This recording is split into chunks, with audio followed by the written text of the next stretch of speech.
علیحا نے نکاہت زدہ لہجے میں پوچھا تھا۔ کیسی ہو لٹل چیمپ؟ ماہرہ نے آتے ہی اس کی پیشانی سے بال ہٹانے کو کہا تھا۔ ماہر بھائی، زارا اور عمل ٹھیک ہے نا؟ اسے پتہ نہیں کیوں فکر ہو رہی تھی۔ بالکل ٹھیک ہیں، بس انہیں لینے جا رہا ہوں، اور یہ تمہارے لیے۔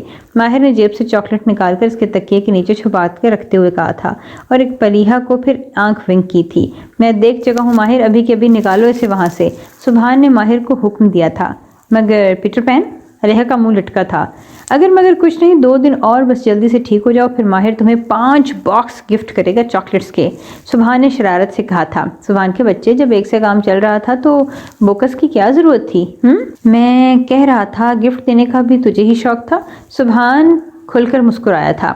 اور میں یہ کہہ رہی تھی کہ 5 باکسز ماہر بھائی کی طرف سے اور 5 باکسز پیٹر پین کی طرف سے۔ علیحا نے پوری بتیسی نکالی تھی۔ یہ چیٹنگ ہے علیحا، سبحان نے اسے گھورا۔ بالکل نہیں، یہ سزا ہے میری طرف سے آپ کو جو مجھے چاکلیٹ نہیں کھانے دی۔ وہ ہنستے ہوئے بولی تھی۔ آرام ہے۔ ماہر سبحان کی طرف دیکھ کر کھل کر ہنسا تھا۔ آلی، اتنی چاکلیٹس کا کیا کرو گی؟ مائدہ شمس، اگر تم چپ نہ رہی نا تو 5۔ اوکے میں چپ۔ مائدہ نے چپ رہنے میں ہی عافیت سمجھی۔ اچھا علیحا، چلو شاباش، اب تھوڑی دیر سو جاؤ۔ سبحان نے اس کے تکیے کے نیچے سے چاکلیٹ نکال کر اس کی بائٹ لیتے کہا تھا۔ پیٹر پین، تمہیں پتا جو کسی کی چیز کھاتا ہے نا اسے ہضم نہیں ہوتی۔ علیحا نے آنکھیں بند کرتے غصے سے کہا تھا۔ کوئی بات نہیں، میں اینٹی ڈوز لے لوں گا، وہ مسکرایا تھا۔ جراثیم کو جراثیم نہیں مارتے، وہ آنکھوں پر ہاتھ رکھتے بولی تھی، اور وہ تینوں ایک ساتھ کھل کر ہنسے تھے۔ علیحا درید اپنی شرارتوں اور باتوں سمیت واپس لوٹی تھی۔ پھر وہ تینوں ایک دوسرے کے آگے پیچھے اس کے پرائیویٹ روم سے باہر آئے تھے۔ ان دونوں میں سے کسی نے کال ریسیو کی؟ سبحان نے ماہر سے پوچھا تھا۔ نہیں نا، ارحان کال ریسیو کر رہے ہیں نا۔ اذہان، تم گئے تھے سی ای او سے ملنے؟ کیا کہا اس نے؟ ماہر نے پوچھا تھا۔ یار، بی بی سی نیوز میں میری فائل اپروو ہو گئی ہے، 2 ماہ کا چانس ملا ہے ان کے ساتھ رہ کر کام کرنے کا اور سیکھنے کا۔ اس دوران میرا شو بھی چلا گا بی بی سی نیوز پر۔ سبحان نے سرد آہ لیتے ہوئے کہا تھا۔ واہ، مبارک ہو یار، بہت بہت۔ کب، کیسے، اور تم اتنی افسردہ کیوں ہو؟ تمہیں تو اس پل کا بے صبری سے انتظار تھا۔ مائدہ نے خوش ہوتے ہوئے کہا تھا۔ میں منع کر کے آیا ہوں، اس نے زمین پر نظریں گاڑتے ہوئے کہا تھا۔ واٹ؟ تم پاگل ہو سبحان، اتنی اچھی اپرچونٹی تم کیسے چھوڑ سکتے ہو؟ ماہر کو اس کا جواب سن کر حیرانگی ہوئی تھی۔ میں نہیں کر سکتا یہ سب، وہ بھی ان حالات میں جب عمل اور زارا کو کچھ پتہ نہیں، میں کیسے انہیں چھوڑ کر جا سکتا ہوں؟ اس نے بے تاثر لہجے میں کہا تھا۔ میں ہوں یار، میں سنبھال لوں گا، تم جاؤ پلیز، ایسے موقع بار بار نہیں ملتے۔ کب بلایا ہے انہوں نے؟ ماہر نے اسے سمجھانا چاہا تھا۔ کل جانا ہے اور میں منع کر چکا ہوں، اور اس معاملے میں مزید کوئی بات نہیں کروں گا۔ اس نے مزید اس ٹاپک کو چھیڑنے سے منع کیا تھا۔ سبحان، اگر تم ان تینوں کو بھی اپنے ساتھ لے جاؤ تو؟ ماہر نے آئیڈیا دیا تھا۔ کیسے؟ ان دونوں کا تو کچھ پتہ نہیں، اور میری پرسوں کی جوائننگ ہے۔ اور السلام علیکم۔ وہ بھی بات ہی کر رہا تھا کہ زارا نے آ کر سلام کیا تھا۔ زارا، تم ٹھیک ہو؟ کیسی ہو؟ مائدہ نے اسے گلے لگاتے ہوئے پوچھا تھا۔ وہ ٹھیک ہے اور خوش ہے، آپ پلیز مس اس کے ساتھ زیادہ مت چپکیں۔ اذہان کو مائدہ کا اسے حق کرنا برا لگا تھا۔ ماہر اپنا پنچ بنا کر اس کو مارنے ہی والا تھا کہ سبحان نے پیچھے سے اس کا ہاتھ پکڑ کر اسے چپ رہنے کا اشارہ کیا تھا۔ سبحان، علیحا کیسی ہے؟ میں اس سے مل سکتی ہوں؟ زارا نے سبحان کی طرف دیکھتے ہوئے کہا تھا۔ ٹھیک ہے، وہ ابھی سوئی ہے، تھوڑی دیر تک مل لینا۔ سبحان نے بتاثر لہجے میں اسے اطلاع دی۔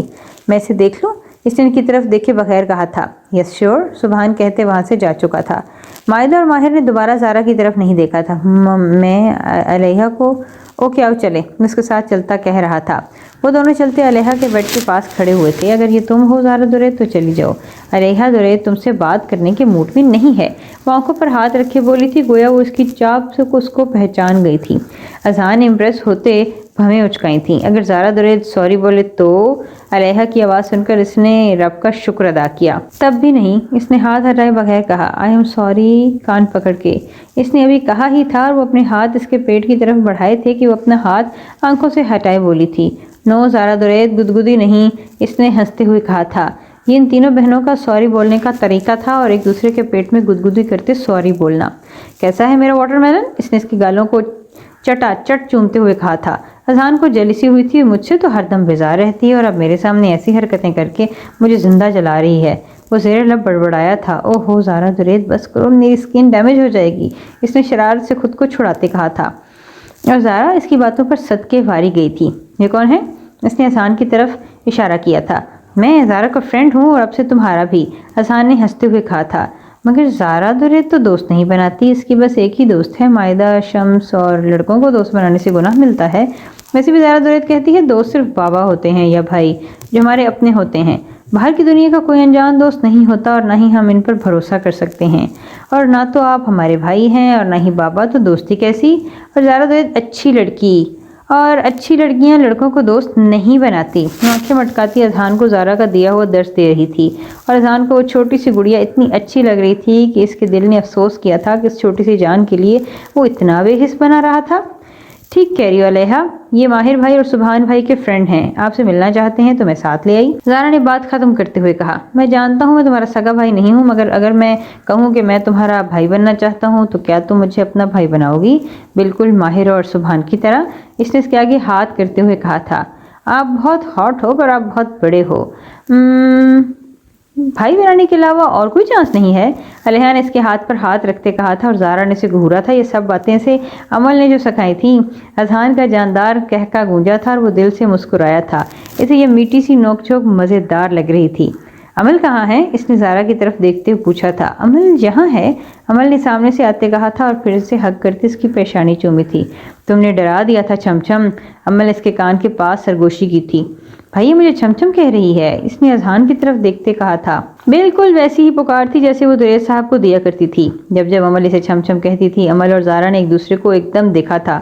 عمل نہیں کرو، آج سے علیحا کو کسی نے چھم بولا نا تو میں اس کو لیس کے پیکٹ میں ڈال کر اس پیکٹ کو ڈنڈے سے ماروں گا، اس نے عمل کو وارن کیا تھا۔ ہا ہا ہا، عمل کا چومر لیس، علیحا نے کہتے جی جان سے کہکا لگایا تھا اور اذہان کو ہائی فائی دی تھی۔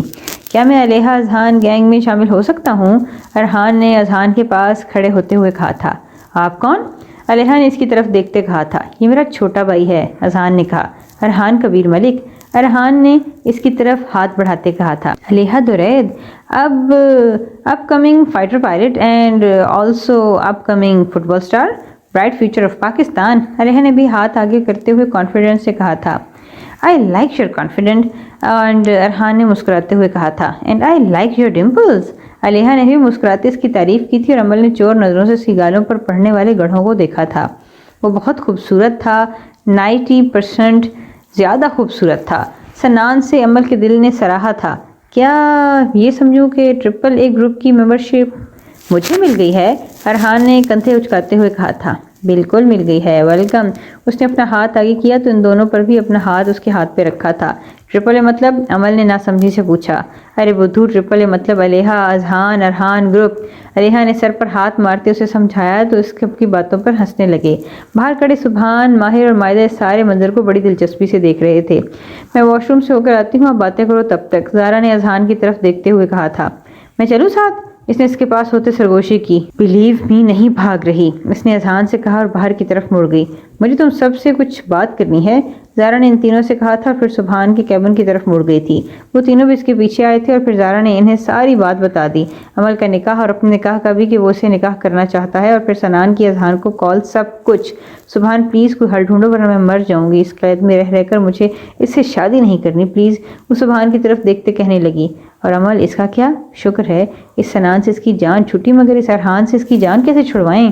ماہر نے کہا تھا۔ مجھے لگتا ہے سنان کی بجائے ارحان بیسٹ ہے عمل کے لیے، ویسے بھی وہ اذہان کی طرح سنگ دل نہیں ہے اور میں نہیں چاہتی جو مقدس رشتے ان دونوں کے درمیان جڑ چکا ہے اس کو بغیر موقع دیے توڑے۔ زارا نے اپنی رائے کا اظہار کیا تھا۔ ٹھیک کہہ رہی ہے زارا، وہ اتنے بھی برے نہیں ہیں، وہ علیحا کو گولی بھی بائی چانس لگی تھی، سوچی سمجھی سازش نہیں تھی، اور پھر جو زارا نے کیا اذہان کے ساتھ وہ اس کا رد عمل تھا بس۔ جو سب زارا کے ساتھ ہوا، میں اذہان کو اچھا نہیں کہہ رہی مگر ہم ارحان کو برا بھی نہیں کہہ سکتے اور ہمیں انہیں موقع دینا چاہیے، مائدہ نے رائے دی تھی۔ تم بھول رہی ہو شاید مائدہ، کل سے اس سے اذہان کی وجہ سے ہی ہم خار ہو رہے ہیں، ماہر نے غصے سے کہا تھا۔ یہ وقت لڑنے کا نہیں ہے گائز، ہمیں حل ڈھونڈنا ہے زارا کو اس اذہان سے چھٹکارا دلانے کا، سبحان نے کہا تھا۔ ہمارے پاس کوئی حل ہے ہی نہیں سبحان، ماہر نے بے بس ہو کر کہا تھا۔ حل تو ہے یار، مل گیا راستہ، سبحان گہرا مسکرایا تھا۔ زارا میری بات غور سے سنو، کل تم کسی بھی ہاسپٹل میں آ سکتی ہو، سبحان نے زارا سے کہا تھا۔ زارا نے حامی بھری تھی۔ پرفیکٹ، پھر ہم کل تمہاری آزادی کا جشن منائیں گے، اس نے خوش ہوتے ہوئے کہا تھا۔